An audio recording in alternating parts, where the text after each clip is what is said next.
All right, this is my day job. Sorry, bro, I'm recording. This is my day job. Some of you might know me as Brian or Taylor, but here I am, Police Officer 2, Brian Taylor. This is where the forces of good prepare to fight the forces of evil. This is my partner, Officer Zavala. I'm in my chonies. I know, dude. Come on. I'm in my chonies. No. Come on, man. I'm good, bro. We work basic patrol here at Newton. One of the toughest divisions in the LAPD. Shoot Newton, baby. That's right. Lucky 13.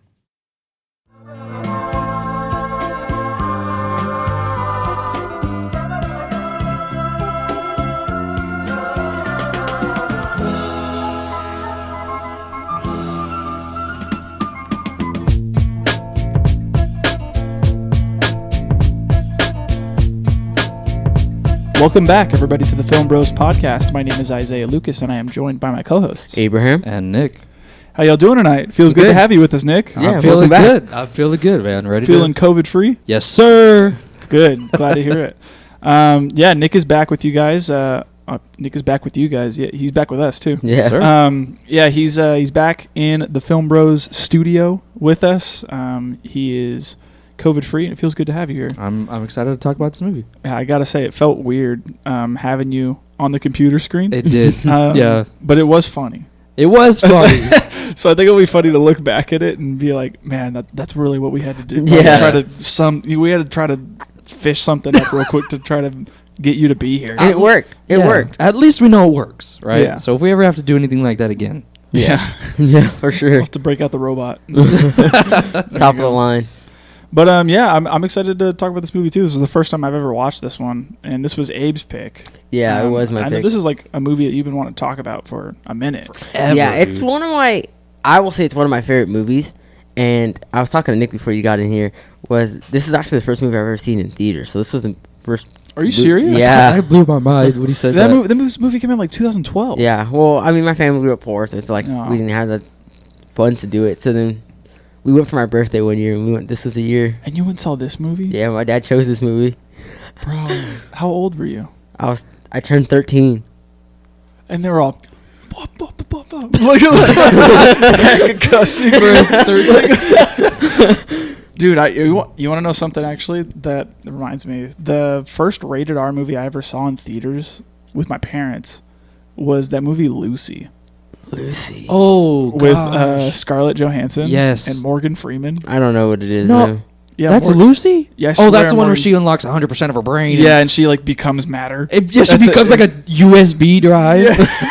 Yeah, at the end of it, I remember watching it and like, I remember being like, "Oh man, this is gonna be my first rated R movie in theaters." Like, and it was that, and it was kind of mid. Yeah, like I remember watching it and going out of it, and I was just like, first off, I didn't understand why it was rated R, other than just like the violence and the blood, because like it didn't have much cussing in it, and like the violence, like yeah, it showed like people getting killed, but like it would show blood. Yeah, that was it, and so that made it R. Yeah, that's. I remember walking out of it and being like, I don't think that should have been rated R. Like, I don't know. I want a refund. That's not my first one, man. I hated it. Yeah. Honestly, I remember walking out of it and being like, man, that movie it was kind of lame. Yeah. But yeah. I don't mind that this was my first movie. No. I love this movie. You want to know what my first movie ever was in theaters when I was a kid? What was it?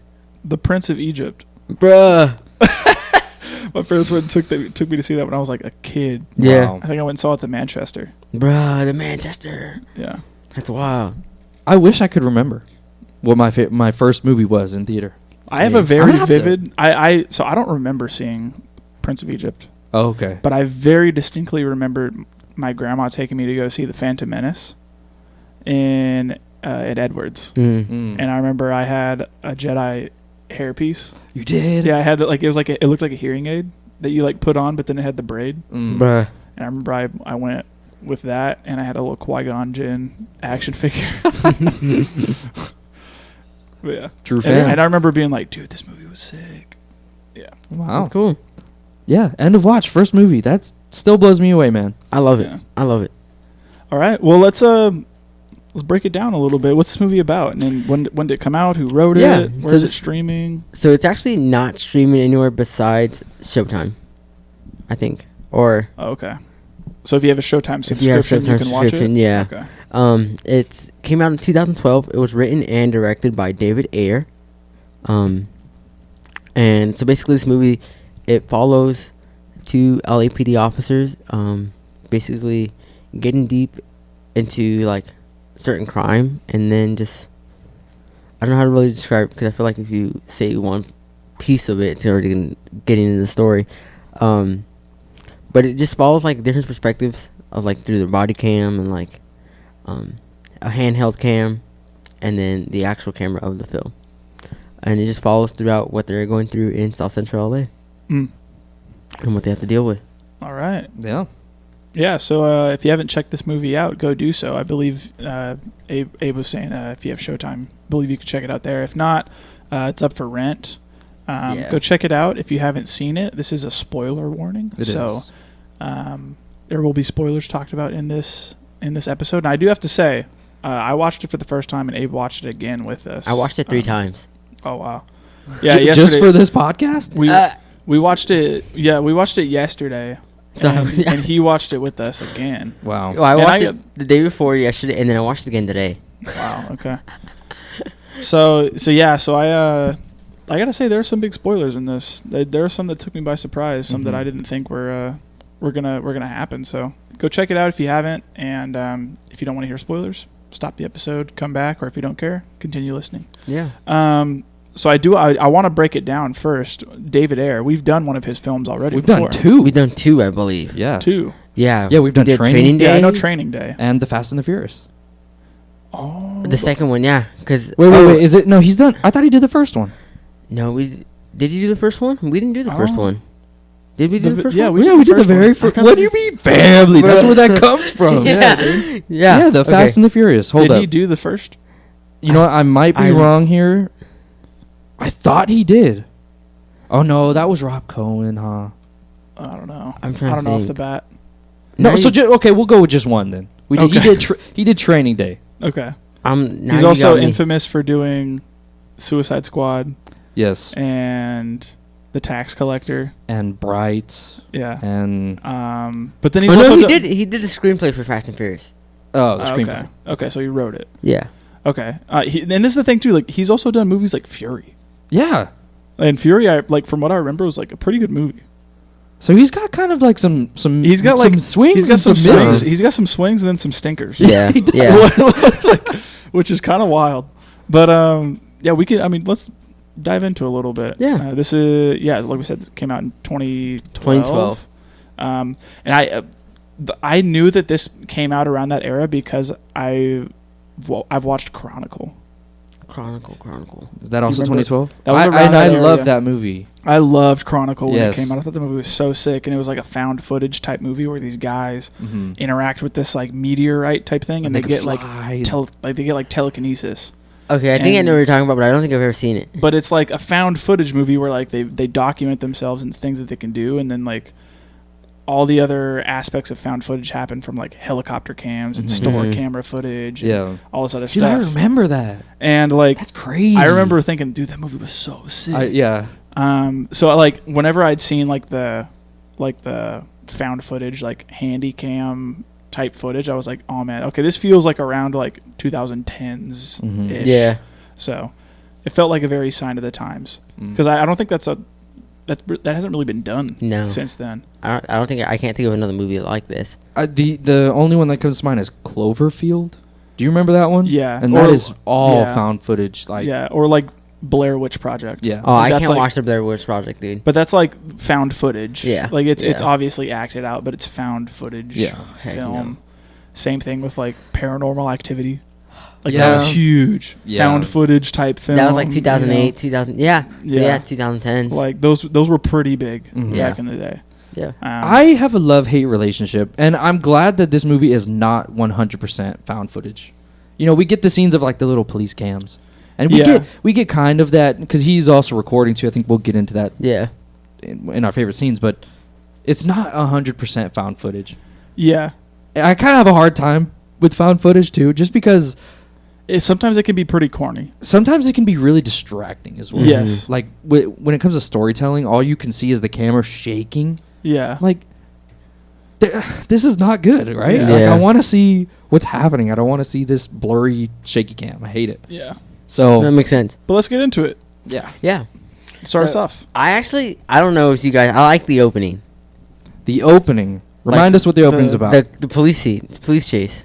So So where there- he says, "I am the police. I am the you law." are being arrested." I'm not a fan of that, but I think I just think this movie has so much like action that like right from the get go, you're already in a police chase, like, and you're like, oh shoot, like, dang, I'm deep And a into shooting. and a shooting, yeah, Mhm. and it's just, I don't know, it's just already an attention grabber. So you're like, oh bro, what's gonna happen next? Like already, or you're wondering what's gonna happen, and I really enjoyed it. Mm. And then just hearing in the theater experience, it's so loud and like Yeah. the gunshots. Actually, I would jump Mm. when they would shoot. So I was like, bro, that's so cool. Yeah, I have to admit, when I had first started it and I heard that opening lines of "I am the police, you are being arrested," it felt like someone being like, "You've been a naughty boy, and now you have to suffer the consequences." Like, so when I heard it, I was just kind of like, I was smirking a little bit because that's immediately where my mind went. But it was, I don't know what, watching it felt like I was watching an episode of Cops. Oh, yeah. Like yeah. I was watching like a police chase, you Mhm. know, which I don't know, lent itself to like reality a little Yeah. bit. Like it felt real. Mhm. It felt like I was watching like an episode of Cops or like live PD. Dude. Yeah, I think that's what they were going for, realism, because they didn't have like no one flipped or anything like that. It wasn't just this crazy Hollywood action scene. It was real. Yeah. It was kind of like what you would see in real life. You know what I mean? Yeah. Mm-hmm. But my first favorite scene starts off when they go to that they are answering the call and they go to that dude's house and they start they're fighting they Mr. start boxing. Yeah. Yeah, that's my favorite scene. I think that's my only favorite scene. Really? Really? Yeah, there wasn't really, I don't know, there wasn't much that stuck out for me except that one because I was just like, how is this possible? Like this is like, this is not a thing. This not. couldn't be a thing. But it was funny and it was entertaining. Yeah. I listened to a video and it was a police officer talking about, watching through the movie and seeing what's accurate or not, and he says, no, that's a good way to lose your job right there. No, that would never happen. Yeah. But I don't know, I liked it. I thought it was a cool way to show who these people were as police officers and as people. Yeah. 'Cause they were like, if I beat you in a fight right now, like, I'm gonna give you these cuffs and you're gonna put them on. Yeah. And obviously they're bickering back and forth, and he's like, all right, and you just see them box, and they're going at it, man. Yeah. And- I especially love Jake. So his name is Officer Taylor in here. Yeah, And he's just recording egging him me. on. He's just He like, goes- yeah, get him. No, but I love him when he has a little handheld camera and it's like a high school fight. He goes, oh, and then like shines it back. And Yeah. it's, It's like, so funny. world star. And then he like basically loses that first round, That right? first round. But he gets back into it, and Decks him right in the You want to know why I really liked this too? why? It reminded me of that Channel 5 video with Crip Mac. Don't even get me started on that. Dude. It reminded me of that video whenever they go into the alleyway. alley. He said, anyone want to attempt a friendly fade with Crip Mac? And then he says, You fired me. he says he wants to get put on. He's all, oh, okay, fine, come on to the alley, Nick. Yep. And they start squabbing. He's all, come on, swing. Yeah. And then he hits him back once. He's like, it doesn't matter how much you get hit. It's about swinging and keep going forward. And that's kind of like, it had the same energy. It Like, did. it had the No, same for energy real. of like, oh, hey, like we squabbed and that was it. We squashed it. Like, I can give him respect for that. Yeah. And it was kind of, I don't know, it felt like that same energy. So when I was watching it, I was thinking about that Channel 5 video, thinking there was Crip Mac in there. Yeah. Yeah. And the fact that they were able to take the scene and use it later on and to build that mutual respect for that dude and the cops, I thought was good. It was a good use of, it was a good justification for why that scene was there. Yeah. Yeah. So that's Yeah. my first one. Yeah, that's mine as well. Okay. I want to hear your guys's. My next one is a little bit after that. So I feel like almost all the times before a major scene happens, there's like a little scene between them when they're like bonding. That happens. So my next favorite scene is when Officer Zavala, which is Michael Pena, he tells Taylor that he should marry someone like Gabby. And I just love it because the way that Jake responds to him, he goes, if it's anything like you, I don't want to be near them. And it's just the chemistry that they have together, it makes me feel like they became best friends before they even had this job. Yeah. Because they're just like bickering at each other. and it's just the funniest thing because they're just, I don't know. To me, they're just best friends working together. Yeah. Yeah. I can't say that I've had like a relationship with someone that I worked with that was like that crazy, but I feel like I have. Like I feel like I've worked with someone at my previous job who like we still text and we like just go back and forth and just cap on each other and like hop on each other's heads and laugh at it, and then we'll be like, you know, just calling each other stupid names and poking fun at each other, but it's all in good fun, and we all like at the end of the day we're just like, man, I love you, bro. Like it's great, and I like when they show those scenes because I truly do get the feeling that Jake Gyllenhaal and Michael Pena are like good friends. Yeah, like I like whenever they're, you know, together forming those relationships because they feel genuine. Yeah, I liked it too, and you know, we get to see them in the police context a lot. Like that, it's the camera, it's like a dash cam, and we're watching both of them react to each other and cap on each other, like you were saying. But my next favorite scene is the quinceañera. Yeah, that's my next one too. So I like this scene a lot because, and I've watched this film, so I already know the ending. But you know, they put these scenes in there of like them, you know, we get to learn about Mike's family, we get to learn about his wife and how his wife is pregnant, and you know, all of his family, and everyone's here and supporting each other and loving each other, and you know, that's where we get to see call him Brian, they call him Taylor, I think they go by the last name. Yeah, right? They go by Taylor, Officer Taylor, or Officer Zavala, but his name is Brian, and then he calls him Z or Zavala. I think it's Mike. I think it's Mike Miguel or whatever. But you know, he finally brings Anna Kendrick, his love interest, and you know, they're all kind of mingling together, and it was cool to see them be people. You know what I mean? It was like one of those scenes where it's like, okay, they're not just police officers. They have a life. You know, they have a life. They have family that love them. And I thought it was needed. I put this scene down as Zavala is valid. He's drinking Modelo Negro. Yeah, true.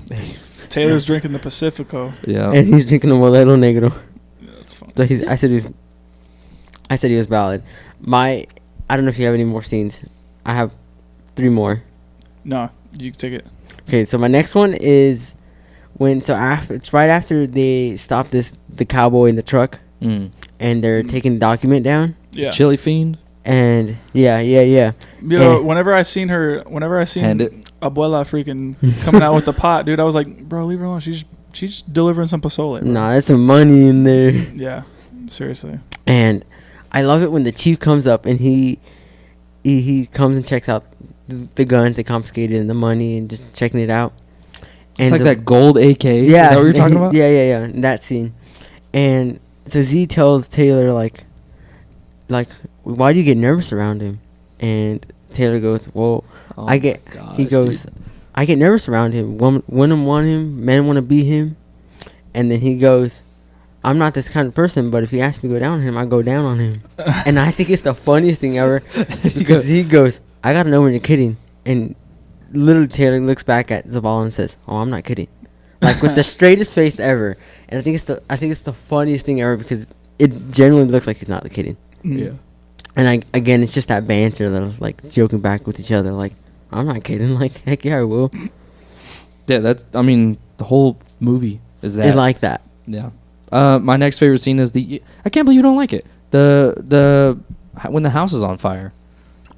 I didn't know why it was there, other than to be like, these guys are great. I don't know. It's trying to show. I don't know why either. It kind of just seems very just a filler. Yeah, I don't know. It kind of like, I don't know. I felt like it served as a plot device because it was just like just to go to show, be like, these guys are great at what they do. I kind of took it as, you know, they've been getting lucky throughout all of these things. You know, they haven't gotten shot yet. They've gotten, you know, the cowboy. They got the money. They got the drugs. They got the weapons. You know what I mean? He had that what did he call it? The well-balanced diet of the Bureau or whatever. And he says it's money, drugs, and weapons. And, you know, they're finally getting all that. And then, you know, it's one more, like, luck until they get to the end. You know what I mean? It's like they have a bunch of phases of really good luck until they get to the very end. And it's just, that's when their luck runs out. Right? Yeah. That's how I took it. But I know I liked it. They kind of took it upon themselves to go in and save this family. And I thought it was powerful whenever, you know, he got out and he's like, dude, I can't see. And he's like sitting him down and he's getting everyone away and trying to, you know, he's like, hey, it's okay, man. We got it. You know what I mean? And it's like they really could have died. We were kind of talking about that last night when we were watching it because Alexa brought it up and she was like, well, maybe he just knows how to calm him down. Yeah. And so now thinking about it, it makes sense. Yeah. They have that. They know each other that much to where he can be like, okay, I got this. Yeah. Leave. Which I appreciated. Yeah. At first, I was wondering why he was being like, get the fuck away. Like, to all the firemen. Yeah. And I was like, they're just trying to help, bro. And then Alexa had brought it up and had been like, maybe he's just doing that because, like, he knows how you know, Taylor will react. Yeah. They have that relationship with him, so he knows how he can help him calm down and recover. Yeah. And I was like, okay. And just the way they shot it too, it seemed so like helpless. You know, as like when they're literally crawling through, and it just seemed like there's nothing that they could do. You know, they had to drag these kids out. They had to crawl the whole way. They're coughing. It just seemed like this could be the end. You know, and this is like something that people really have to go through. Yeah. So I don't know. Yeah, I think this movie shows a lot of real situations that cops go through. I don't know about you, but I really like Taylor's wedding. I cringed when they started. Yeah, I was about dancing. to say, what part did you like? After the dancing, Yeah, like when they started dancing, that dancing was not. I was like, ooh. Man, I was low-key offended when Alexa. So Alexa last night straight up said, "This is something that you'll do at your wedding." I was like, "No, I would not." You put the shades on, you start going. And you start going, doing. I would routine never dance. do something like that. I started laughing though. I was like, "Bro, why are you gonna call me out like that?" That's funny. No, but I like the unity. So it shows them that they're really a family. Like, I know it's gonna sound like cliche, Family. Yeah. Family. But Zavala does his like speech and he's like, hey, like Janet, you're part of the family now. Like, we got your back, but like you got to take care of him too. Like, I don't know. It just shows the unity they have and how much they really do care for each other. Yeah. I don't know. I really like that because, again, you see, they have real lives. Like and I love it because they're like, you can see that Taylor and Zavala are kind of like drunk, and they're like, "I love you, bro. I love you." This, and I think it's so funny because I low-key see that in like me because I would be like to you at your wedding, I was like, "Bro, I love you." Like every time I saw you, I was like, "Bro, I love you. I love you. I love you," and I was like, Bro, I want to ask, what was up with the scene of the chief, who was like obviously very drunk and was like, "Man, I was the crap back in the day. I was this. I think was he that." felt like he shouldn't be alive. The sergeant. Yeah, why was that included?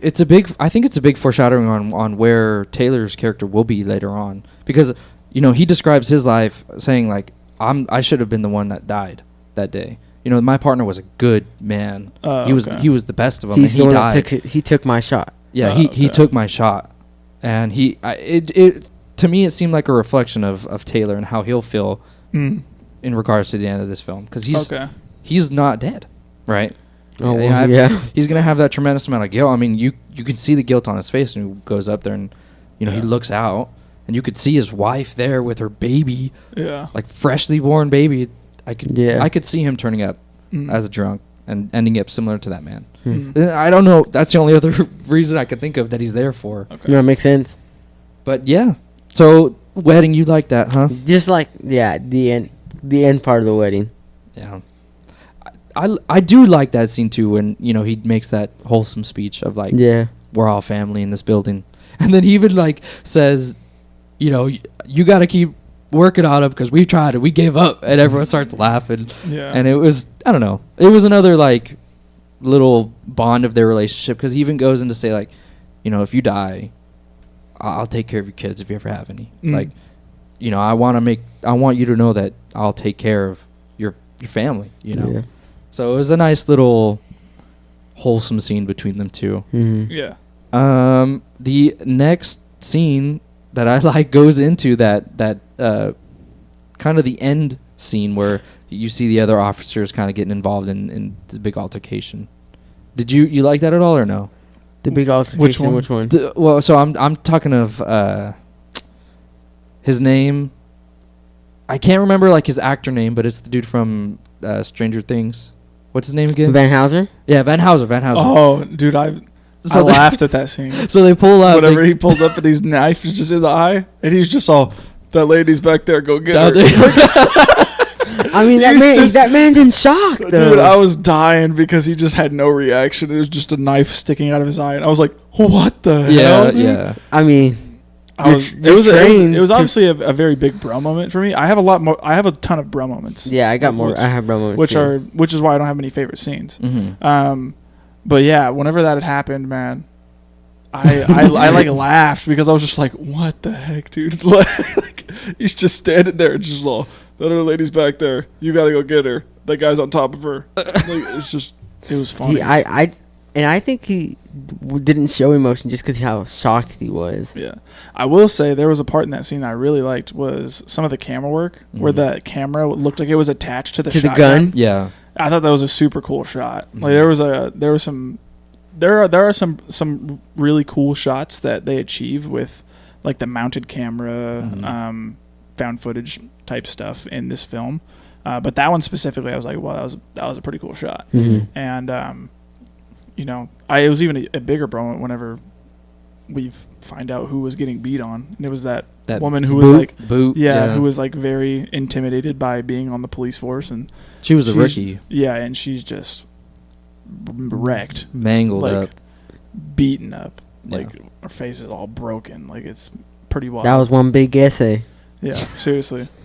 Yeah, I enjoyed the tension, especially when, you know, they get the call and she hears she's like, help, I need help. And he's like, and they're trying so hard. They're like, where are you? Just look at anything, a number, a street sign, anything. And they're just trying to get as much information as possible to help her. And you just hear her kind of get overtaken. Her cry for help. And immediately I'm like, oh, dude, what's going on? Like, I immediately was like, okay, you know, this is serious. Yeah. This is really serious. And then when they get there, I really like the scene too where, you know, they coordinate together, like push, and they walk out with each other. It seemed. I was laughing at that scene too because I was like, dude, that's us playing Warzone. It's true. It's so true. It's true. But you have to be a well-oiled machine to pull that off. We ain't well oiled, dude. When we're playing, we're squeaky. Dude, it would be me and you and Amy's way over. Like, yeah, one person pushes by themselves and then gets killed, and then is like, dude, I lost my gulag. You gotta watch out. You gotta buy me back, bro. Yeah. He's one shot, and then he's got 3 plates. Well, don't even get me started, bro. No, we're not getting in that conversation. But I enjoyed that scene. I thought it was an interesting use of tension, and then to see her immediately quit the force after that, like, and to see how callous they were like, oh yeah, you know, she didn't even. We knew she didn't have it. Yeah. I mean, from the beginning of the movie, you could tell she doesn't have it though. Yeah, she's kind of like immediately. Skittish. She's skittish. Okay, sir. Yeah, that's true. And she tried to she was aiming for probation. It's true. Probation, like officer, Yeah. or because that's what the sergeant said. Like he straight up says, well, she wouldn't have made probation, and that's I think he means like her probationary period, like the period of probation. You think so? That's what I took it as. Like she wouldn't have made probation. That's no, because then he goes, well, because her daddy's not the chief. Yeah, like her daddy wouldn't have got her the position because she's not in a position to get the part. Had her dad been chief of police, he could have been like, oh yeah, she passes. She passes probation, and is obviously not equipped to do their job.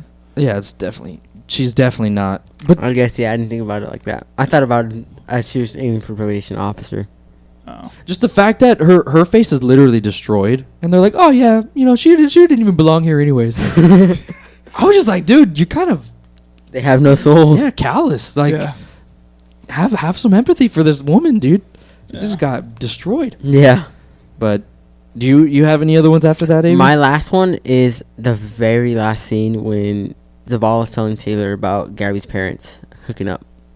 Oh, you like that? I think it's funny. It's just, I mean, I always cry at the end of this movie, and then hearing that at the end just makes me like, oh, like that was our last moment together, happy.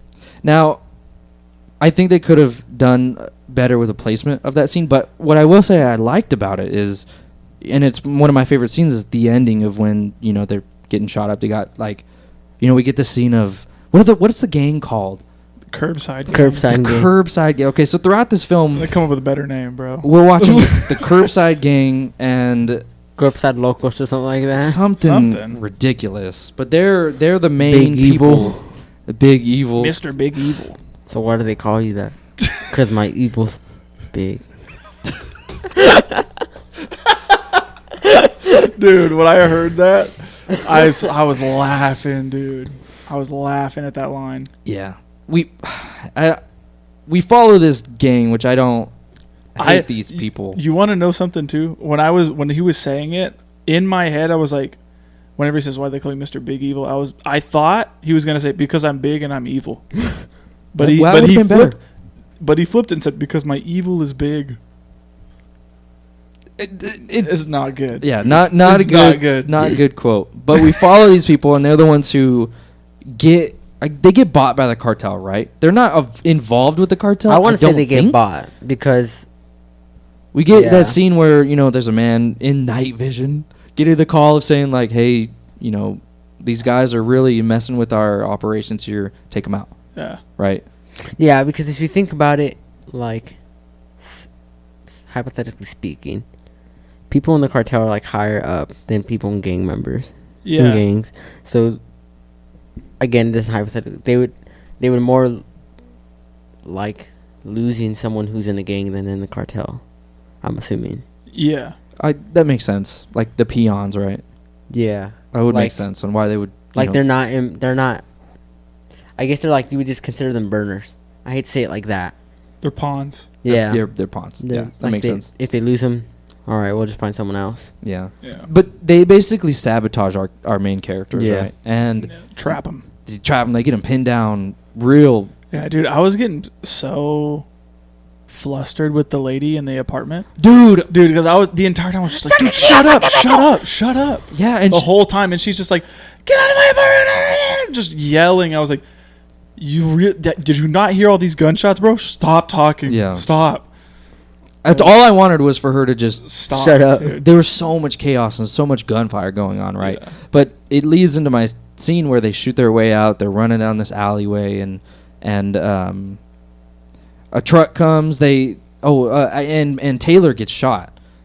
Yeah, so he gets shot he gets shot in the chest. Yeah. In the chest. And why I bring that up is because he's like gasping for air, and he's really looks like he's on the brinks of death, right? Yeah. And Mike is holding him in his hands, and he's saying like, "Bro, it's okay, bro." And Taylor starts to bawl, starts to cry, and he's like, "This is the time to do it. Like, I don't care, do it." And then he ends up passing out, or we're led to believe he dies at this moment, right? Yeah. Mm-hmm. And the gang comes up and unloads on Mike, and falls on top of him, and get that infamous line, but it leads to the end.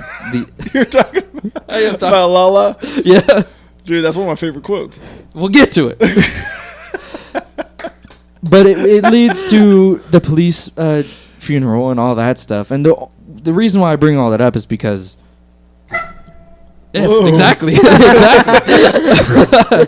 The reason I bring that up is because, that in that ending scene, they tell a story about him getting caught under the bed while his girlfriend's parents do it on top of the bed or whatever. Mm-hmm. It's a funny scene, and he says like they're laughing uncontrollably and they can't breathe, right?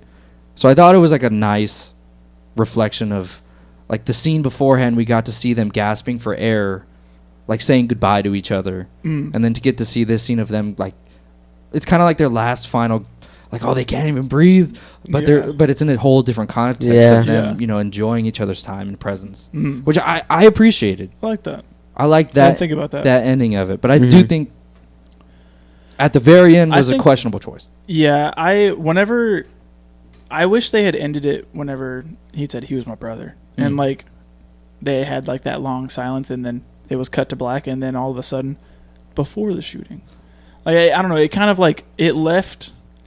I feel like if you really wanted to make an impact on the audience and truly make them feel what just happened, leave them with that. Yeah. The grit. Leave them with the tragedy.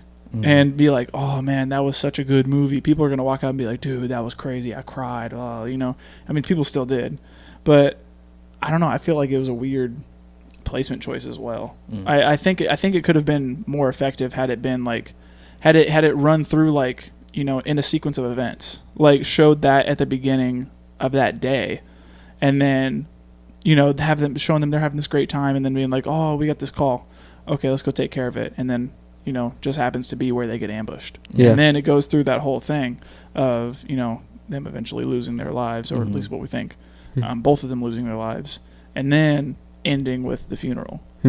Just that last. Yeah, ending with that, and then cutting to black, and then, like, if you really want to make like people like walk out the theater like happy or something, or crying even more, like play roll credits and have like, you know, extra footage of them like being buddy with each other, like that would really drive it home. Yeah, you know, and people would be like, ooh, like bawling. Or it could just show like their empty vehicle and like, you know, his empty locker.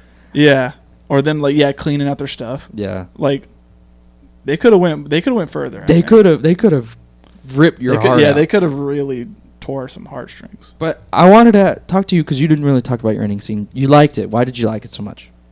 Because it shows them, I don't know, because like I said, I always start crying at the beginning of the funeral when I see Jake, and then when he says he was my bro, that's when I start crying, because I'm just like, oh gosh. And I guess it's just because I like this movie so much that I always cry. Like I will always cry.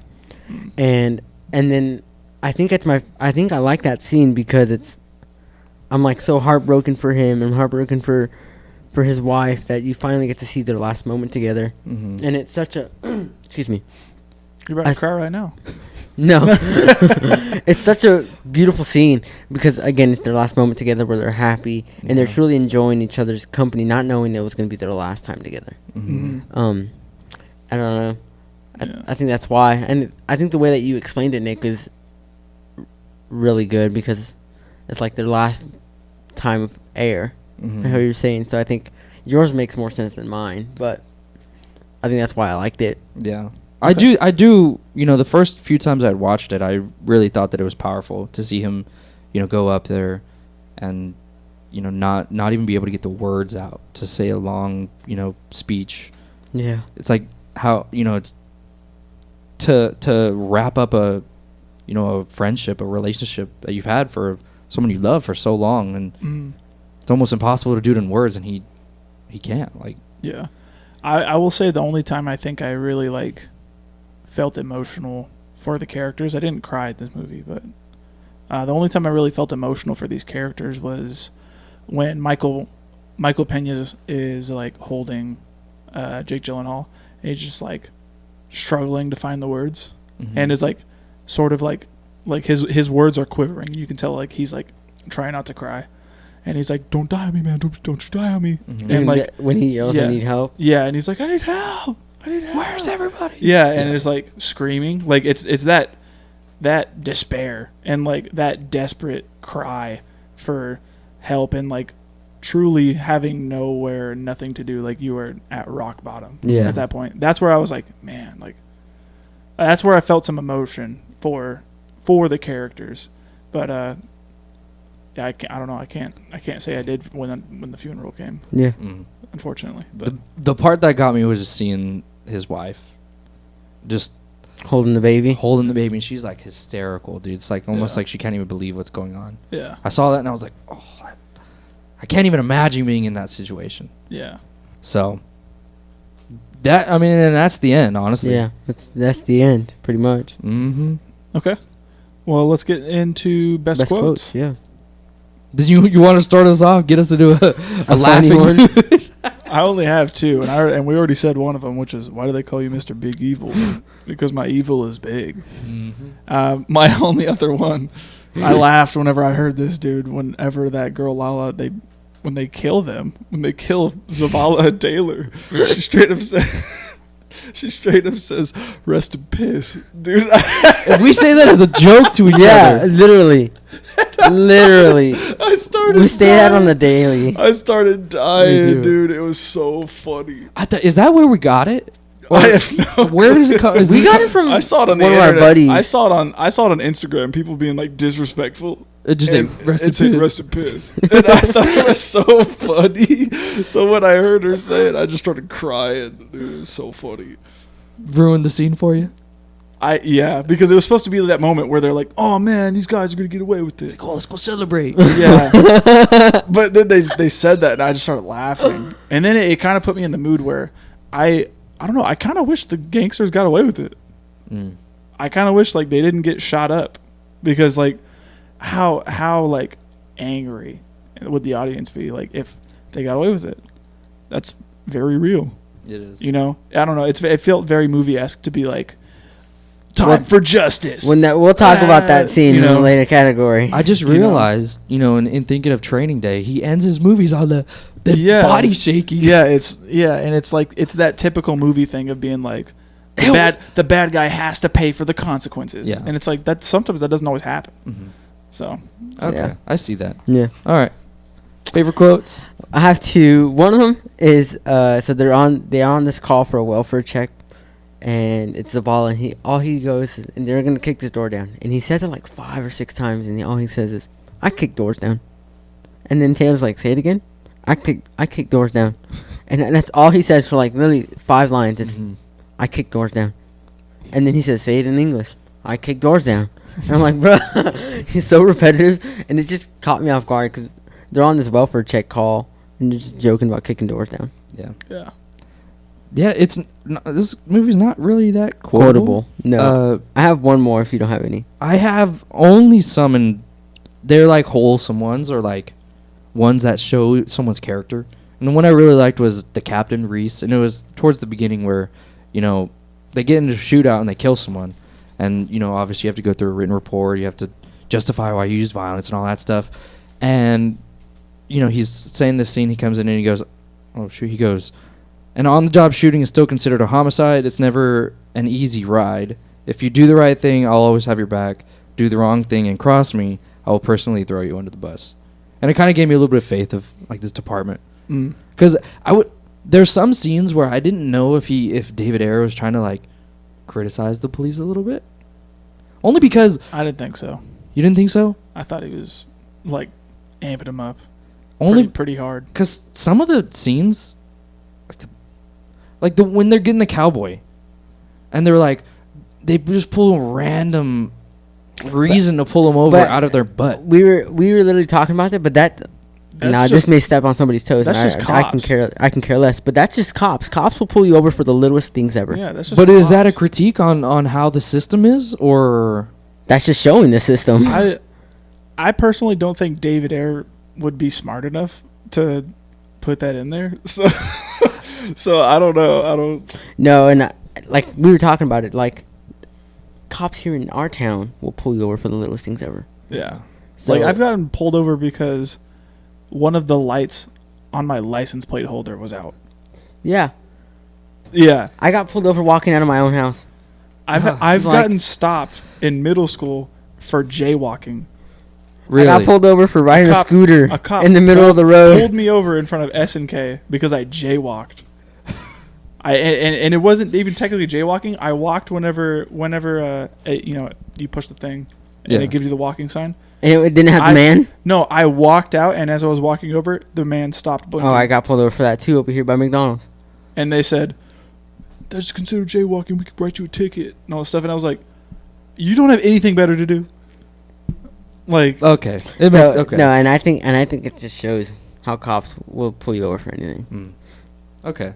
Well, that's the reason why I like this quote, is because I was like, okay, this person running this place actually has some good morals, and he's willing to stand behind what's right. Yeah, which I like to see. The last one I got is a quote from Zavala, and he tells Taylor, because Taylor just tells Zavala that, oh, we're engaged now, like I can do this, and Zavala goes, "My grandmother once said, if you can live without her, then man up and cut her off. Don't string her along," which is like kind of true. Yeah, most like, definitely. I think if you're gonna marry someone, ask yourself that question. And you even said that question yesterday. Like you asked yourself that. Yeah. So. Yeah. I had whenever that was said, it forces you. I looked to Alexa and I was like, I asked myself that question before I asked you to marry me. She's like, "You did?" And I was all, yeah. Like, yeah, I think you have to. You have to be able to be like, okay, can I see myself, like, having a life without this person? Yes? Okay, then maybe I should not lead this person on anymore. Maybe I should look for other options. If it's no, then it's time to... That's your person. It's time to... That's your person. It's time to make it official. Yeah. You know? So... Yeah. So, yeah. All right. I think that's just something they should live by, at least. It's good wisdom right there. Yeah. Yeah. The last quote I had here is when they're talking to each other after they get through the burning building, and they're asking each other, you know, why do you feel like a hero now? And he goes, no. He goes, yeah, me neither. And, you know, they start talking about them getting into a big fight with their significant others. And at the very end of it, Brian Taylor, he tells them, he's like, I don't think I can go into another burning building. I only went in because you did, just to put that out there. And I don't know, it was wholesome. It was like he cared enough about his partner to go in and risk his life for him. Not necessarily for those random civilians, but, you know, for him, he went in. Yeah. He's like, he won't do it again if he wasn't there. Yeah. I don't know. I liked it. That's cute. Yeah. It felt really cute. That reminds me of a previous movie that Jake Gyllenhaal was in. Which is... I'm trying to think of it. Brokeback Mountain. Oh, we ain't talking about I just joking. Bought that movie. I'm just joking. Nope. So we're going We'll into skip it. that over right now. I'm just joking. All right, let's get to some bro moments. Yeah, you said you got a couple. Let's hear them. I do. I have some too. I got a handful. We'll probably talk about the same ones. We've already talked about Zavala fighting that dude in the house. Yeah. That was a huge bro moment. My next one right after that is when we find those kids taped up. Bruh. Yeah, that's... That was kind of like... When I saw that, I was like, what the hell, dude? Like, what are these guys doing? They're, like, cracked out. I thought the girl was coming down. For sure. And then the man was either like, I don't know what to do with these kids, so I'm just going to tape them up and put them in the I don't know. I thought that he was going to, like, traffic them later on. Because the woman was like, oh, where are my kids at? Where are my kids? And he's like, if you look at her grandmas. If you look at her eyes, she's like... She's definitely messed up, but... She's messed up on something. I don't think that she was a part of it to, like, tie her kids up. Well, that's what I'm saying. I think she was either high... Called the cops, right? Yeah. But that's what I'm saying. She was either high, and then that's why that guy said, they're at their grandma's, don't worry about it. And then waiting for her to finally come down from her high. I don't know. Yeah. That's what I thought, that she was coming down. That's a massive bro moment. That's one of the first, like, oh, shoot. Yeah, this is the type of stuff they're dealing with. Yeah. Yeah, my next one obviously was whenever Van Houser got stabbed in the eye. Because it caught me off guard, and then whenever I saw it, I was just like, dude, that's insane. Yeah. He's just got a knife sticking out of his face. But he's just... And all he's worried about is his vest. Yeah, dude, he's all, my vest. They ripped my vest. Dude, so funny. One of the big bro moments I had was when... And it was after the fire scene where he goes, yeah, I went into the building for you. Would you go to the building for me? Because he's saying, I found a building. I traced their phone numbers. And they go to this building. They go into it, and they see hundreds of people being trafficked. Yeah, that was a big one for me as well. It honestly was horrifying. Yeah. Yeah, I had... Whenever I'd seen that, I was You saw all the shoes in the corner? Yeah, and all these just people just shirtless. Yeah. I was like, oh, man. Like, they're just caged like animals. Yeah. It's like, man, crazy. Yeah, pretty wild. Whenever I saw that, I was like, oh, shoot. There's also another big freaking bro moment whenever they do the wellness check. On the grandma. On the old lady, yeah. Yes. And the biggest bro moment for me, and it really got me intrigued, and they did this really well, and I wish they'd, like, amped it up with this energy, like the entire movie, was whenever they went in, and he says, like, hey, lower your voice. That pot over there is on. Yeah, I do. And like it's still steaming. And that when that happened, I was like, oh shoot, what's about to happen, dude? There's someone here. Yeah. Like, this is getting good. Like, this is amping up. Like, I'm excited for this. And then, man, seeing that torture room is just disgusting. Yeah. Like, I've unfortunately seen cartel videos that have paralleled things that happened in that room, and it's pretty, I don't know, spot on from what I've saw. Yeah, it's pretty... It's horrifying, dude. Yeah. It's gruesome. Disgusting. The fact that we saw, like, all the bodies just laying there. And I thought it was really interesting too when they first opened the door. They were already like, "Oh, there's a dead body in here." Like we already know. Yeah. I mean, I feel like that's a stench, a smell that you We'll never. will Never never forget. forget it, and it's gonna be so distinct that like once you smell it, you know, like, oh, there's something here. Like, There's a dead body here. yeah, Yeah. I don't know. And I also liked how it kind of affected them too. Yeah, Like, like he was- they're just gagging. Gag- like yeah. it goes to show that these guys are human. human. Yeah. Like, even they get freaked out by stuff. Mhm. Which is, Well, even when they find out that first house of the human trafficking house, Yeah. it You like see, messes with their day Yeah. You because see Z kind of Z's like getting pissed. he gets pissed, and then he starts like punching the guy. No? he Yeah. throws him on the wall and says, "Sorry, Yeah. sorry."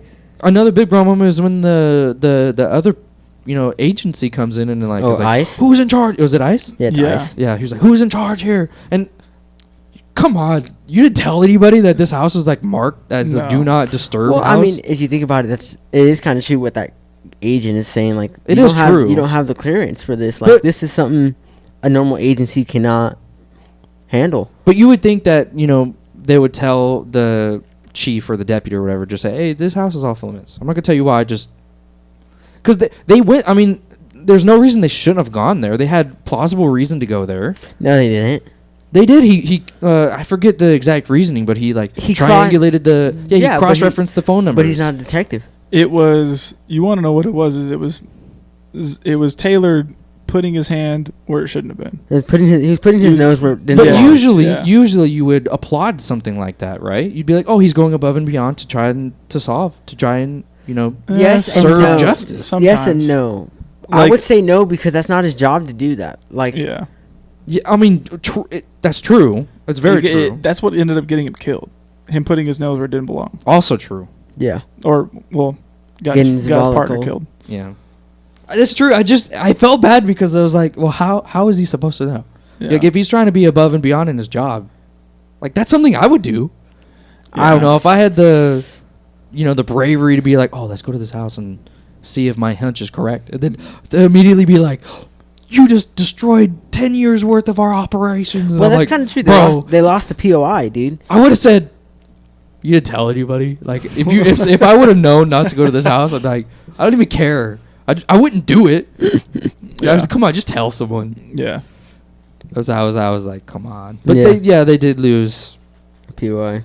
And it's the same freaking idea of Training Day, where it's you don't go after the small fishes, of the big fish. Yeah, you got to go for the big ones. Yeah. So Yeah, that's it for the bromance for me that we've talked about. My Yeah. last one was Zavala dying, but Taylor surviving. Yeah. So yeah, it's a pretty big problem. Yeah. Okay. Well, if that's it for the bro moments, let's get into our next category, which is facts with the bros. Yeah. So I'll start with the budget. This budget to make the movie was $7 million. Opening weekend, it made $13.1 million. Wow. Gross for U.S. and Canada made $41 million, and worldwide it made $55.2 million. Man. It's a lot of money. Found footage is So opening Cheap. weekend, it made its money already. Yeah. Doubled it.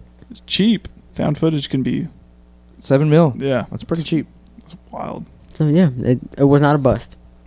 Most definitely not. No. The only fact that I have here that I thought you guys wouldn't talk about here, most of the banter between Jake Gyllenhaal and Michael Pena was, a lot of it was mostly improvised.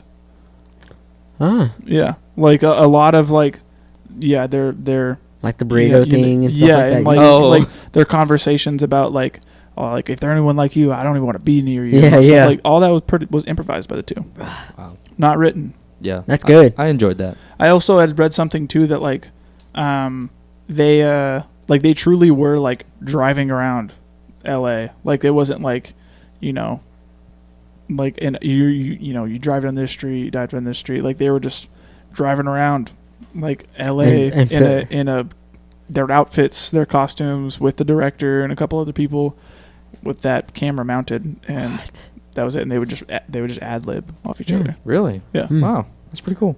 I have a fact that kind of blew my mind, and researching more about it. So the F word is I have that one used too. 326 times, making this film 10th in the all-time profanity list.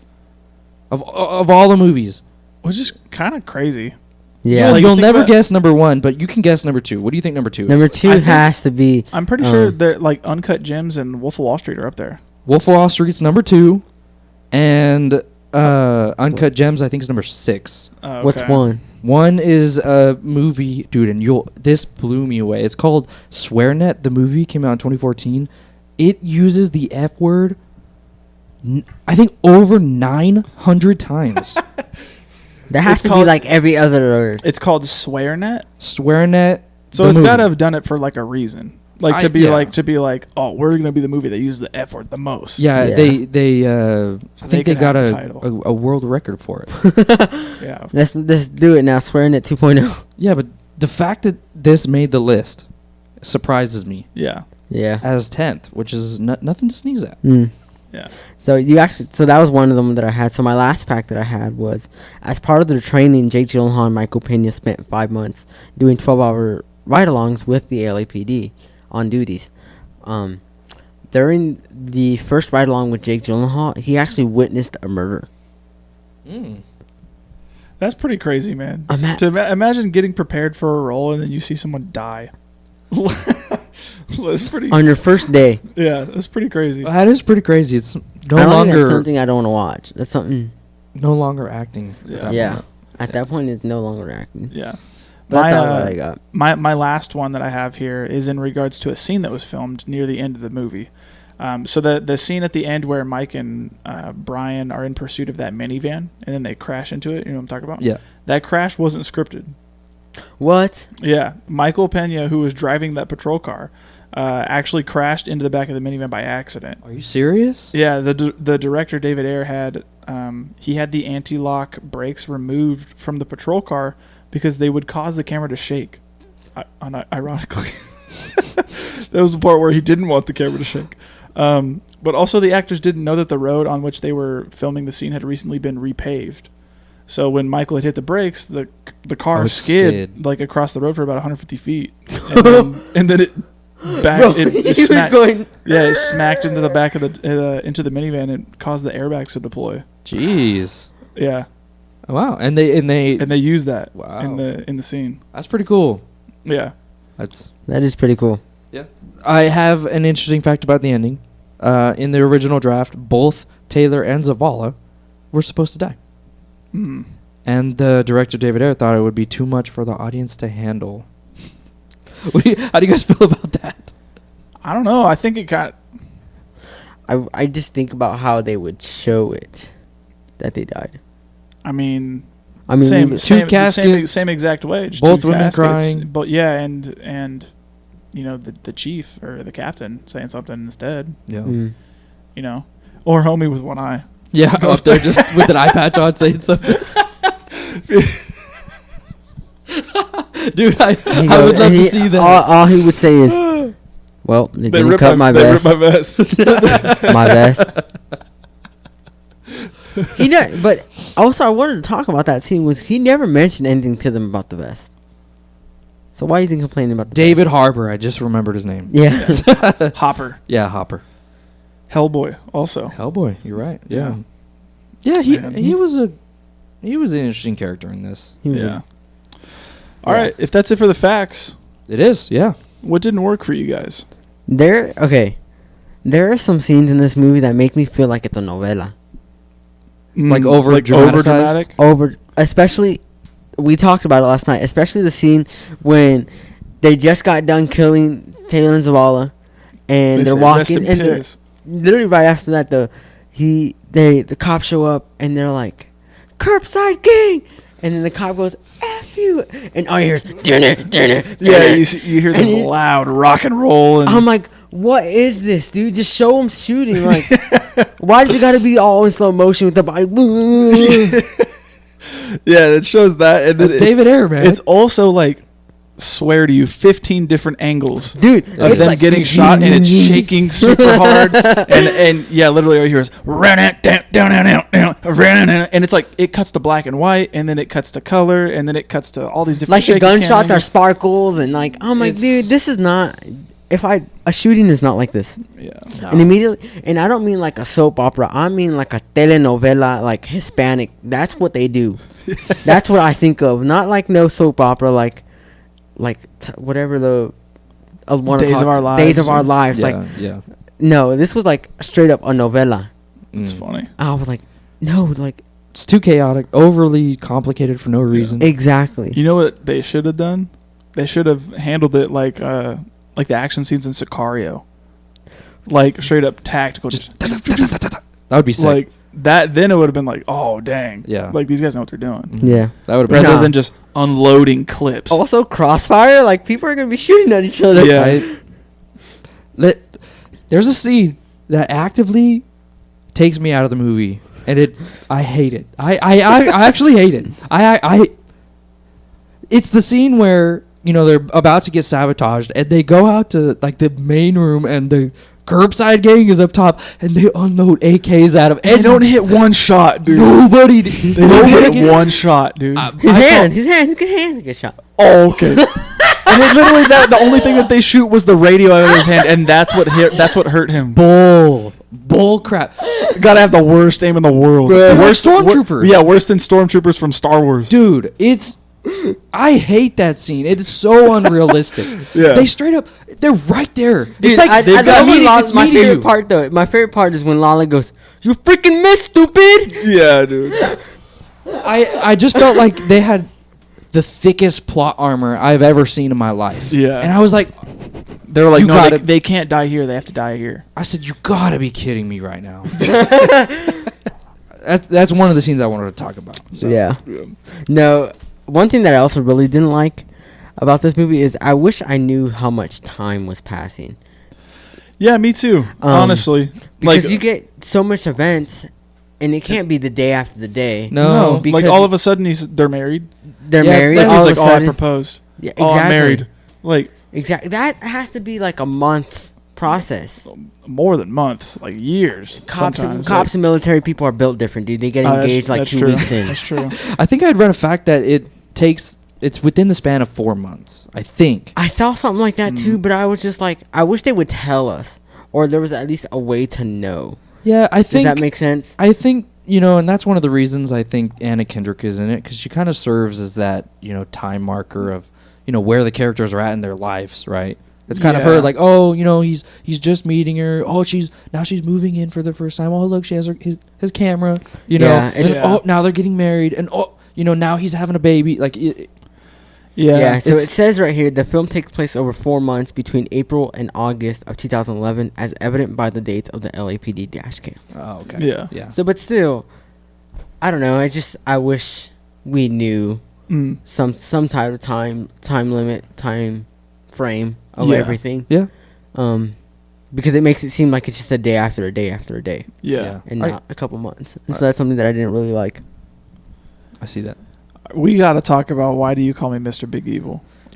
The writing. Yeah, dude. Like man, the writing in this is not great for me. Like that line could have been written by a 6th grader. And whenever I had heard it, I laughed and I immediately thought like, come on, dude. Like that. Because my evil is That's the line. Mhm. That's supposed to be like, oh, he's scary. Oh, don't mess with him, dude. His evil is big. Mm-hmm. Like, if that were me, if someone said that to me, I would have been like, oh man, really? Oh, like, and like, immediately sarcastic and be like, oh, dude, don't mess with this guy's evil is big, bro. Like, no one's taking that seriously. Yeah. I want to hit on a couple other things in regards to writing. I wish Anna Kendrick's character was further explored. I kind of think she's just used as a plot device. Like, of course, the main character has to get married, and of course, they have to get pregnant, and of course, whenever we die, we immediately think, "Oh, he's leaving behind a pregnant wife." Like, I wish that their dynamic was further explored rather than her just being a love interest. Mm-hmm. I wish she had a problem with his job.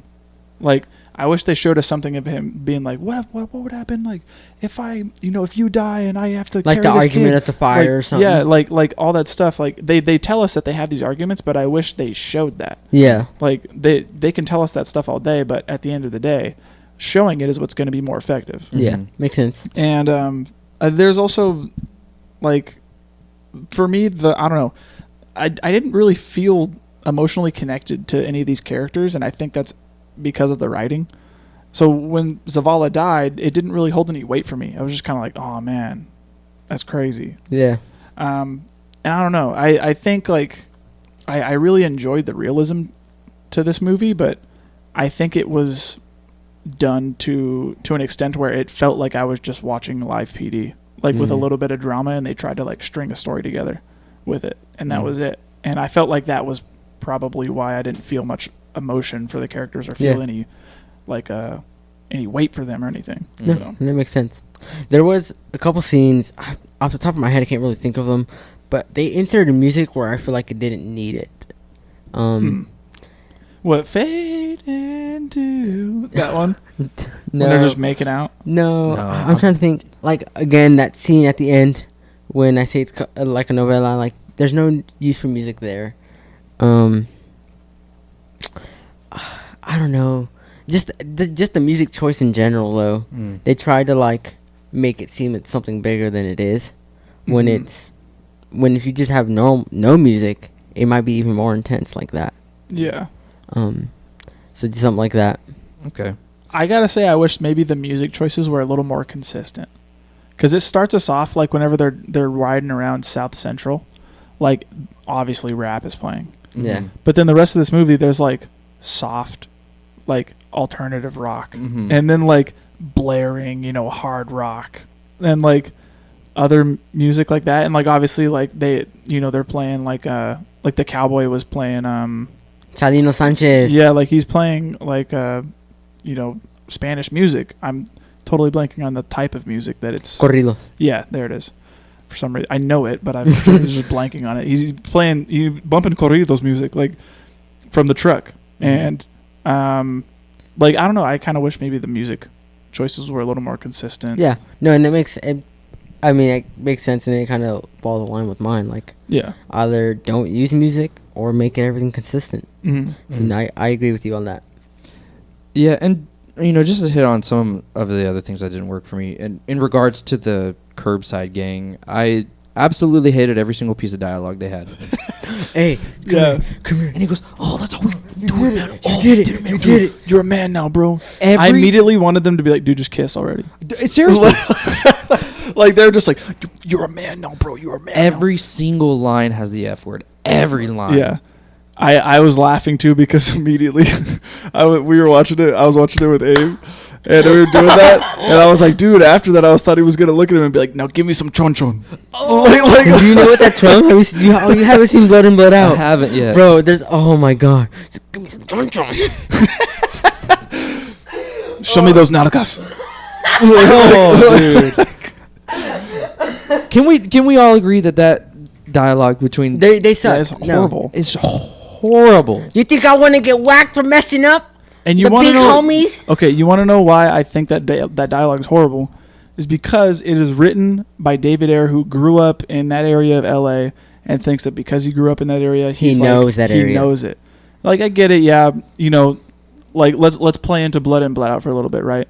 Miklo grows up in that area. What's up, Bissy? He feels like he says a line in the movie where he says like being Chicano just isn't in your skin, it's in your blood. It's how you're raised and all that stuff. And I feel like David Ayer kind of feels like that. Embodies that. Yeah, but whenever he writes lines for these guys, it just feels corny. Yeah.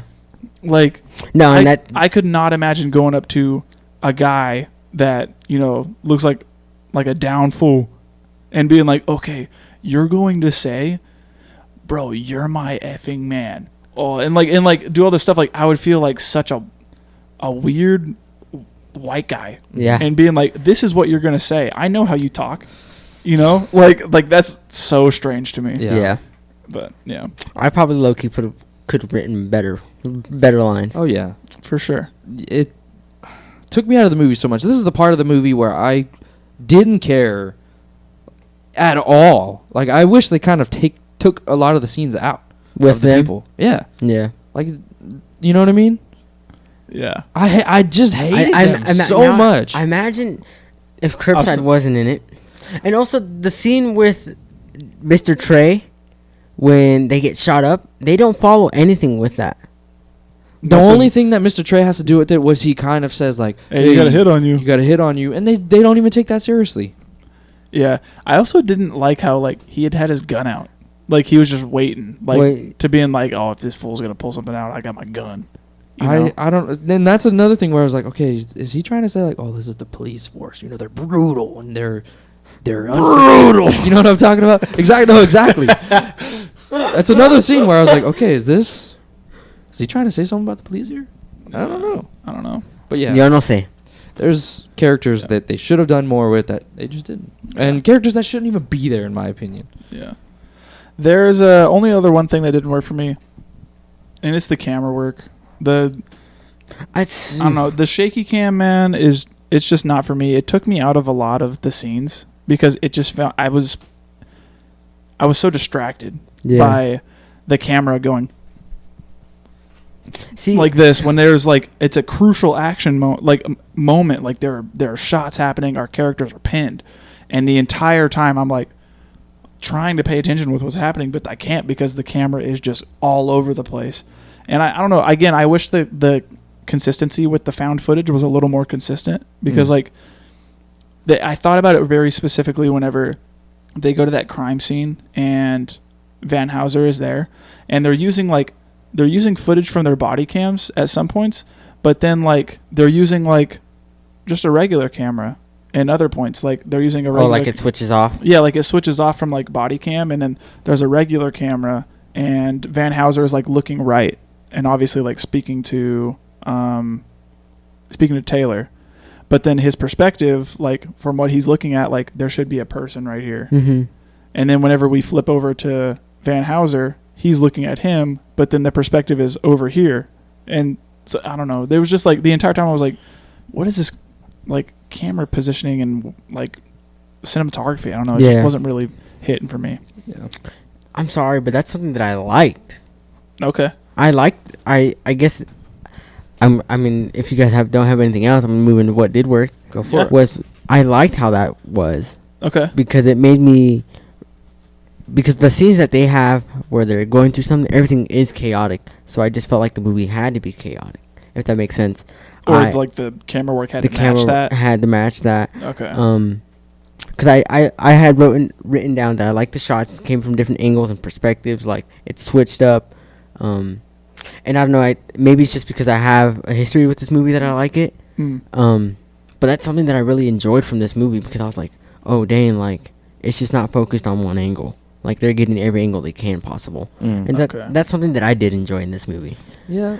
There are some scenes where I like the found footage aspect, like of when, you know, we were talking about that shotgun scene or either the dash cam or the body cam. I like those, you know, aspects of it, but it's when action comes. Like I just want to see the action. Yeah, like I think I'll further elaborate on my point. Like there are times where like we're looking at from the perspective of the handy cam that Taylor uses, and like there'll just straight up be shots of like the camera just pointing up at them and like looking into the sun. Yeah, no, and I get what you're saying exactly. Maybe it's just their placement of where their shaky cam should have been better. Does that make sense? Is that what you're trying to say, or? I don't know. I think I wish that the found footage aspect was maybe just a little more consistent overall. Like if it was a quote unquote like a found footage film or like all or nothing type deal, or or like if it's supposed to be like a mockumentary type style film. Like think about like The Office. Like it's a mockumentary type show. Like people are aware of the cameras. Like if that were the case, like I think it could have been very effective if they had because I'm taking filmmaking, I have to have these guys follow me around with cameras. Or, I have to film everything. So like everything takes place from his camera or like cameras that he has on him. Yeah. I think an all or nothing approach would have helped, especially if because they could really, really lean into the found footage. Yeah. Yeah. It makes more sense what you're saying. Okay. Yeah. I get what you're saying. I'll say one thing I really did enjoy about this movie was Gyllenhaal's and Pena's chemistry. Yeah. It was really good in this. I had the I had the notion that like they truly like were friends. Yeah. And, like they felt like their connection was very genuine. So, I kind of want to see if they would do more movies together. yeah. I will say another thing too. I really enjoyed Michael Pena's performance. Dude, I always I say this all the time, and we've talked about it. If you could choose any actor to play your life, I always say Michael Pena will play me. Yeah, Like- I don't know. I'm watching this movie. I really just see him in a lot of comedies, and like I know him from movies like Ant-Man. Mm-hmm. And But at least I got the man though. yeah, like he's been in a lot of other stuff as well. But I don't know. Seeing this, I kind of wish he would take on some more dramatic stuff. Yeah. Like I would really like to see where he goes with that. Yeah, I did write down that this movie to me has your attention at all times. I think this movie starts chaotic, so it's gonna be chaotic the whole movie, and I think that's something that worked for me. Was you're not gonna miss out on anything. Yeah, I'll echo Abe a little bit in the fact that I thought it was entertaining. Mm-hmm. Like it held my attention for the most part, and it definitely had a lot of shock value that I think a lot of mainstream audiences are looking for. Yeah. Mm-hmm. Like it has those things that like, people are going to go to the theater and they're going to be like, oh, whoa, like, wow, that's crazy. This movie was wild. And it kept me entertained. So Yeah. I have to say, like, it did a good job in doing that. So Yeah, I agree with basically everything you guys are saying. I think one of the crucial pillars of this film is the chemistry between them two, and I feel like it's one of those situations where if it had been any other actor in a role, like I feel like these two are crucial for their roles together, right? Yeah. I don't know. I just feel like it would not be as successful without Gyllenhaal and Michael Pena's chemistry. Yeah. And I don't know. I enjoyed it. I also like the emotional aspect they decided to take with the ending, and showing, at least in the scenes that I took of like showing like pure agony and being the person left over after a brutal fight. And I do like the twist of, like, oh, they're both dead. Oh, one survived. Yeah. Yeah. I did appreciate that. I thought it was a unique way to show, an ending. Like, you would never expect that, you know what I mean? Especially with... Yeah, it definitely subverted my expectation. Yeah. I was pretty surprised whenever I found out that only one of them had died. Mm-hmm. So I'll applaud the writing in that aspect as well. Yeah. As far as that, though... Yeah, that's about it for me. Yeah, me as well. To me, honestly, you guys will disagree, I'm pretty sure, but I think this movie's pretty rewatchable in my opinion. Okay. But I think it's because I like it so much. Well, you also have history with it. Yeah. And I think nostalgia is A big factor. Is a hell of a thing. Yeah. Mhm. So, like... It's a big factor for sure. Oh, don't they say it's a hell of a drug? Yeah. Yeah. Like, there's... there are movies that, I have nostalgia for that are probably awful. Yeah. But Yeah. like, I'm thinking of one immediately called Thrashin'. That's you talked about this one. Yeah, that's like, it's like an old 80s movie that's like a skateboarder Romeo Juliet. Yeah. And from a critical standpoint, that movie is bad. But I love it, man. Like, Yeah. like and I grew up watching it because of my dad, and I watched that movie, I quote it, I know it's bad, but it's one of those things where I'm like, it's still great. Like, I love it. I love everything it is. It's because that nostalgia just hits so hard. But yeah. That's about it. Okay. Who wins this movie for you guys? Michael Pena. Yeah, honestly, for me, Michael Pena. I put Jake. Yeah, I know you would. Gyllenhaal. He's your man. That's my man. Yeah. I love Michael Pena, but every time I think of it, I think of Jake. Yeah, I don't know. I found myself liking Michael Pena's character a lot more than Jake's character. Although I will say, Jake is more like the bad cop. Like, he tries to be like the big bad cop. Like, he tries to, that's what I think. And then Michael Pena's like the chill cop. Mm. Yeah. But yeah, that's who I chose. All right. Okay. What are some themes? I didn't write anything I down. didn't write anything down. Because I feel like I was this gonna movie, play off of you guys. Yeah. I feel like this movie, like, immediately everyone's just gonna be like, brotherhood. You know, and that's going to be sacrifice. Family. I was reading family. someone. Blood is thicker than water. Stuff like that. Yeah, I was reading. Where did I read it? I was looking it up to like see what people thought of the themes. You know what I lump this in with? People that love the Fast and the Furious movies also love this movie because it has like the same exact themes. Like you don't choose your family. Family chooses you. Yeah, and like that's literally the exact same theme of this. Yeah, I could see that. Yeah. I don't know. It's hard. Okay. All right. Well, if that's the themes, what do we rate it?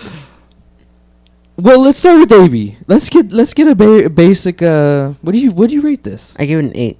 An 8. Okay. But I'm biased. I like this movie a lot. I can watch it any day. I'm gonna be honest. I thought you were gonna rate it higher. I did too. I thought you were gonna give it like a 9 or a 10. No, I gave it an 8. Okay. All right. I'm still a little. I haven't fallen on a number. I think this one's really difficult for me, only because I'm on two sides. I remember really enjoying this movie. Me and you watched it. I think I was the first one to show it to you. I think so, and I really enjoyed it the first 2 times I've watched it, and for some reason I couldn't get back into that mindset. So it's like my past self is like, dude, give it like a 7 or an 8, and then me right now I'm like, I'm gonna give it a 6. Okay. I think a 6 is about where I fall in the middle of my ideas here. Okay. I think I'll echo you in the fact that I don't know, to me this movie isn't very watchable. I don't think I'll come back to it anytime soon, but it was entertaining and I'm glad I crossed it off my list. For sure. And I can definitely see the appeal to a lot of people whenever it comes to talking about this movie.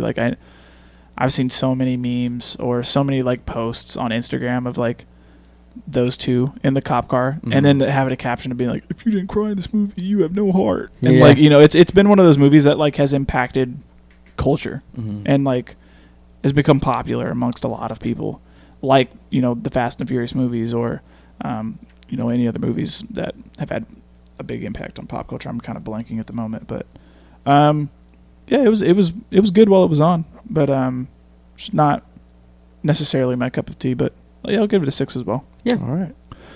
All right. Well, that was the end of the episode, y'all. So if you stayed all the way to the end, make sure to rate and review our episodes on Apple Podcasts or Spotify.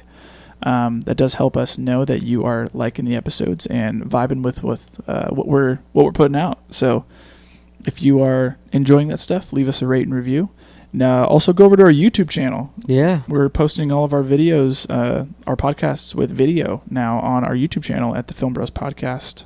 So you can follow us on YouTube, subscribe, like the videos, let us know what you're thinking, and leave a comment, turn on the bell. What else are there? What else? Like, comment, and subscribe. Don't forget to hit that bell notification, and we'll catch you again next week. Yeah. That's it right there. Yeah, all of that. Do all that stuff, man. It really does help us out and lets us know that you guys are liking what we're doing, and lets us know if we need to change anything up or anything like that. So I think that's about it. If you want to get in contact with us, or we want to make suggestions, comments, criticisms directly to us, or just want to follow us on Instagram or anything or any social medias.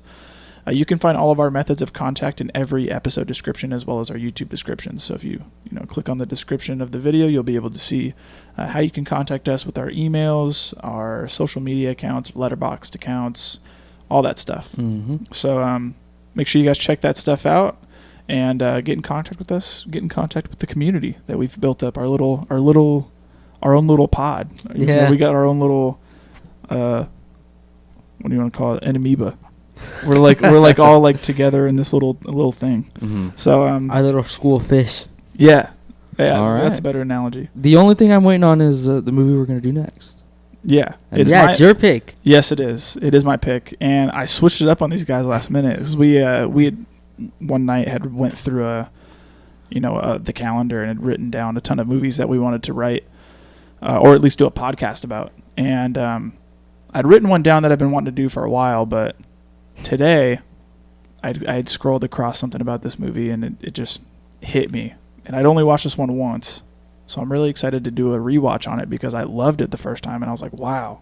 Like, I never thought I would like a movie like this because I'm not really into movies like this. Yeah. So we're going to be doing La La Land. This movie, I believe, is streaming on Hulu, and I think you said HBO Max as well. I checked. I don't think it's on HBO Max. Okay. I thought it was. I think it was for a bit, but I think it was for a bit too, yeah. possibly yeah, got taken off. Yeah. But I know for sure it is streaming on Hulu. Okay. So if you do have Hulu, you can stream it over there. It's a musical, so be prepared for that if you don't know that. That was one of these things where like I had put off watching this movie for so long because I'm not a fan of musicals. And one day, my all-time favorite movie is a musical, and you dog on me all the time. it was a weird thing where I was wanting to get out of my comfort zone a little bit. I saw it at Rasputin's, and it was like $6, Mm-hmm. and I was like, all right, yeah, I'll get it. You know, I've heard Nick talk a lot about it and loved it, and I remember putting it on. Alexa and I watched it together. And we were crying at the end, man. I was like, dude, that was actually really good. Like, I didn't even mind that, like, you know, there were parts where, like, you know, they were singing and stuff. And, like, I don't know, from what I remember, I think there was only, like 2 or 3, like, actually, like, choreographed songs. I can only think of 3. They're quite long, though, especially the beginning, the first. Yeah, like there's, like, that cars one. Yeah, there's, like, that one. And then there's the one with, like, Emma Stone. They're, like, out on the night. Yeah.